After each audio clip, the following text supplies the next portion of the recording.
In this tutorial, I'm going to give you an overview of how to use BrickLayer, which is the visual layout builder that allows you to create and customize layout configurations like this one on the demo site.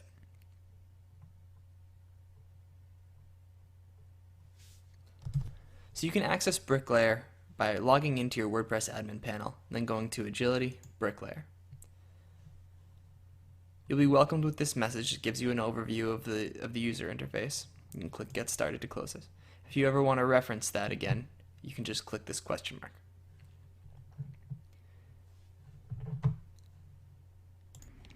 So let's start out by covering what each element of the user interface does. In the top right, you'll see that we have an input box that allows us to rename our layout. So the first time you open this up and create a new layout, we'll want to rename. Let's call it My Customized Layout. Every time we make a change, you'll see that this alert shows up here so that you know that you have unsaved changes that you'll want to save before you leave the page. On the right, we have a few of these boxes. The first is Layout Settings. This allows us to configure some settings, some just general things for the layout, like whether or not we want to display the title. This allows us to select our blueprint. So the blueprint is the basic structure for this layout. So on the left, you can see our canvas here. And you can see that there's a featured area with a content area and a sidebar area. And if we select different blueprints, this will change.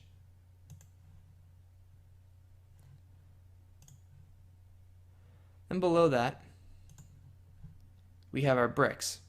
This is basically a palette of bricks that allows you to choose what blocks of content you want to have in this layout.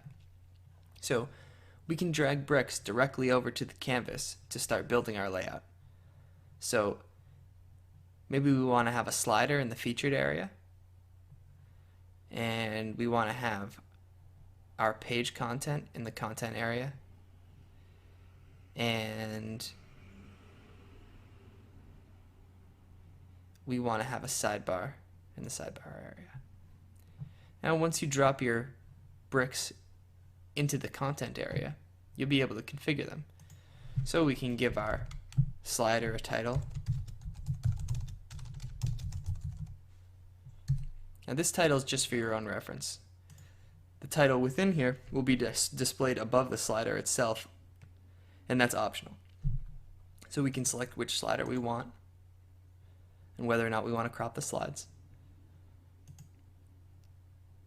The page content will automatically pull the content from whatever page is being displayed, which you can set within the edit page screen just like usual.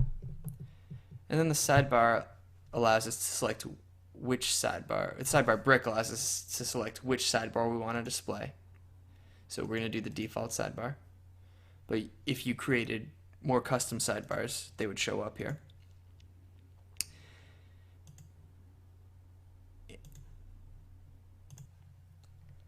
There's also a recycling bin in the bottom right. So if we click on that and we want to remove something from our layout, we can just drag it down into the recycling bin. And those bricks won't be saved. But they won't be deleted either, so you can use them in other layouts. If you want to delete a brick entirely, you can mark it for deletion, and the next time you save the layout, it'll be removed. We can also change the width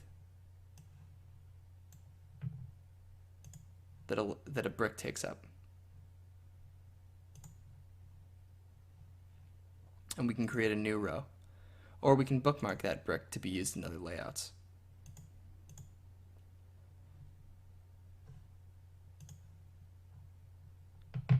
We can delete a layout by clicking the trash can up here. And we can switch to a different layout by clicking this drop down. Or we can create a new layout. All the layouts you've created will be displayed in this drop down.